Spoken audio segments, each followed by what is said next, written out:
Thank you, Jake. This is the second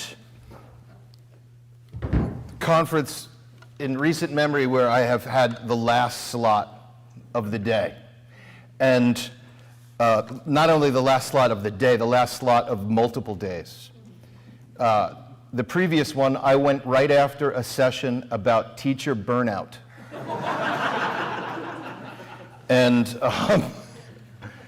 And today I am going opposite the National Assembly on hospice and palliative care. So I've got my work cut out for me. I want to thank Great Hearts for the invitation. I know that I'm probably here not to make any converts, but to confirm you in your faith in classical education. Also, I have some cards that we put out that are advertising some programs that we have, especially the brand new MACE and MACL, as we call it, our Masters in Classical Education and in Classical Leadership. And now I've fulfilled my obligation to my higher-ups, and we can talk about the myth of relevance and the relevance of myth.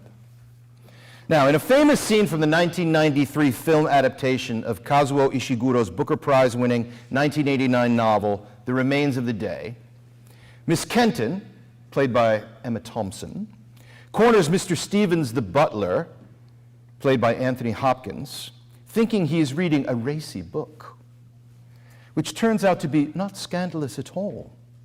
It's just a sentimental old love story. And Mr. Stevens explains, I read these books, any books, to develop my knowledge and command of the English language. I read to further my education, Miss Kenton. Now, I would love to take issue with the statement that books, any books, are to be read only this way. But my proposal today is far less ambitious, yet in today's world seemingly revolutionary.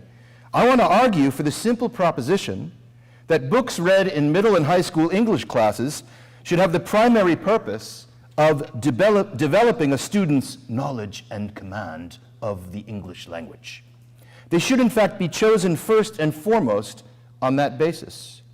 I will also argue that a secondary purpose is to be sought in such classrooms, namely to put students in touch with what William Faulkner called in his 1950 Nobel Prize speech, the old verities and truths of the heart, the old universal truths lacking which any story is ephemeral and doomed.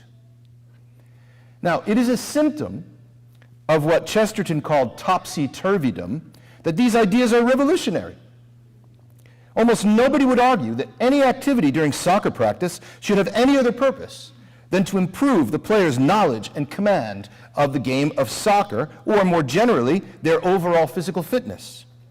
And yet for at least a generation and a half, maybe two, we have heard a mantra that students in literature classes need to read things that are relevant to them. On the altar of relevance, much has been sacrificed. You will find many more children who have read Black Like Me, but who have not read The Adventures of Huckleberry Finn. You will find more teens who have read in their English classes the latest teen dystopian series, but who have not read more Shakespeare than Romeo and Juliet because it's relevant to their raging hormones, and who have read Homer only in crude plot summaries. Now, I have no problem with students reading books like the ones mentioned, quote-unquote relevant ones. I have no problem with them engaging with the issues of the day and enjoying reading for pleasure. But what an English class is for, its primary purpose, is not awareness of social ills or political activism on any side of any issue. It is, in the butler's phrase, to develop one's knowledge and command of the English language. This, I believe, has been forgotten. As a university professor of classical languages and great books, I have seen students over the years, even highly performing students, come into my classroom less and less prepared in their knowledge of grammar, in vocabulary, and in their ability to read a work of literature, make a claim, and develop an argument. Almost no students have even one poem memorized, and their appreciation of the classics has been reduced to general knowledge of some plots. It is the equivalent of teaching someone to love football based on studying for a test the final scores of the last 10 Super Bowls. Now, nobody would ever enter a high school varsity gym and say, "What are you doing? Lifting weights. That is irrelevant to your future endeavors. You should be lifting hay bales or the opposing team's defensive linemen." Everybody understands that weights are a somewhat artificial exercise aimed at targeted muscle groups. The immediate purpose is to build strength that will be useful on the field of play in various ways, and in the long term that will be useful in life as a habit of physical fitness. When those longer-term goals are forgotten, sports get infected with shortcuts and cheats, such as steroids. But for decades now, English classes have been routinely redesigned on the hay bale principle. Students must read things relevant to their daily life or to their future lives, interpreted as the political or social issues that the nation is facing or will face. By this criterion, rather than a well-written essay on anything, a hastily written news article is better. Why read Dead White Men when one can analyze current events? Allow me to give 2 reasons why a cogent essay about anything, preferably something the child knows little about, is better than ripped from the headlines, hot-button current events. The first reason is that they are current. The second is that they are events. I shall explain. Now, the word current, this is the universal classicist gesture for etymology approaching. Okay, so the word current derives from the participle from the Latin word curo, curere, cucuri cursus, to run. Something that is current is running. It is in fact running by. It's running by us right now, running into the past and into obscurity. Of course, some occurrences, same root, are important and stand against the tide of oblivion. But we don't tend to know which ones those will be until the verdict of history falls on them. It takes time to know which current things will have long-lasting importance. For teenagers especially, I feel it is a devastating error to teach them that they should pay most attention to the here and now. The over-intensity of the present is the prison they already dwell in. Giving them a higher, more objective perspective on reality would do them a world of good. We simply have no idea what precise issues will be, quote unquote, relevant to our students in 10 or 20 years. It is a lie to say otherwise. As for events, the main character in T.S. Eliot's not read enough play, The Family Reunion, Harry, has returned home to England. His wife has drowned. Was it an accident? We don't know. And his mother, Amy, Dowager Lady Monchensi, has been preparing for him to assume control of the family estate as Lord Monchensi, which of course he is by hereditary title.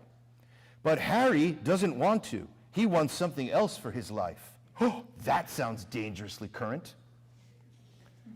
Something has happened to him. His uncles, Gerald and Charles, who have rarely ever left the estate, ask him what has happened, as does his more understanding aunt Agatha. He replies, "But how can I explain? How can I explain to you? You will understand less after I have explained it. All that I could hope to make you understand is only events, not what has happened. And people to whom nothing has ever happened cannot understand the unimportance of events." A few lines later, addressing the objection of his uncles who say that things have indeed happened to them. "I started as a youngster on the northwest frontier. What? Right? Harry explains further. "I am not speaking of my own experience, but trying to give you comparisons in a more familiar idiom. I am the old house with the noxious smell and the sorrow before morning, in which all past is present, all degradation is unredeemable. As for what happens, of the past you can only see what is past, not what is always present. That is what matters." Now, in the many high school literature classes I have given, I have always told my students that knowing the events of a novel is the first level of reading, but they need to go much further, not because of Bloom's or anyone else's taxonomy, but because of the nature of reality itself. Flannery O'Connor, speaking of her own stories, tells her reader to pay attention to the actions of grace within the characters, not the surface events. We must push beyond the present to what is always present. Let's let Faulkner continue and explain. The old verities of the heart, the old universal truths, lacking which any story is ephemeral and doomed. Love and honor and pity and pride and compassion and sacrifice. Until a writer rediscovers these, he labors under a curse. He writes not of love, but of lust, of defeats in which nobody loses anything of value, of victories without hope, and worst of all, without pity or compassion. His griefs grieve on no universal bones, leaving no scars. He writes not of the heart, but of the glands. Now, the reason literature selected on the basis of relevance, poorly understood, fails is firstly because it doesn't fulfill the primary purpose of improving the student's command of English. The second is because it often fails to see what matters. In a desperate scramble to help students take a stand, we have forgotten to give them a foundation. Now, such a foundation can only come from what is always present, or what Faulkner elsewhere in his short speech calls the problems of the human heart in conflict with itself. These truths, these stories, whether or not they come from mythology or what I want to term the realm of myth. A myth is a story that teaches a deep truth about reality. Using T.S. Eliot's distinction, myth goes beyond events to what is happening. Students need to learn to see the deeper reality beneath the events of a plot. This will help them connect with that same level in their own lives.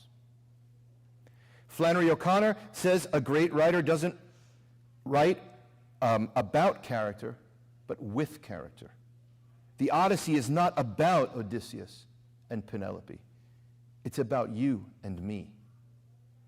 But it can only speak to us if we learn to read under the plot at a mythic level. Now, a story with a mythical dimension lightens our burdens by showing that we are part of something universal. Mark Twain puts Huck and Jim on a raft, on their own odyssey, on a journey. But the important journey is always the interior one. Huck begins using the vocabulary he has learned. He refers to Jim using the N-word. Yes, a word for property. For that is what Jim is in the current events of the day. But Huck says, I went to sleep, and Jim didn't call me when it was my turn. He often done that.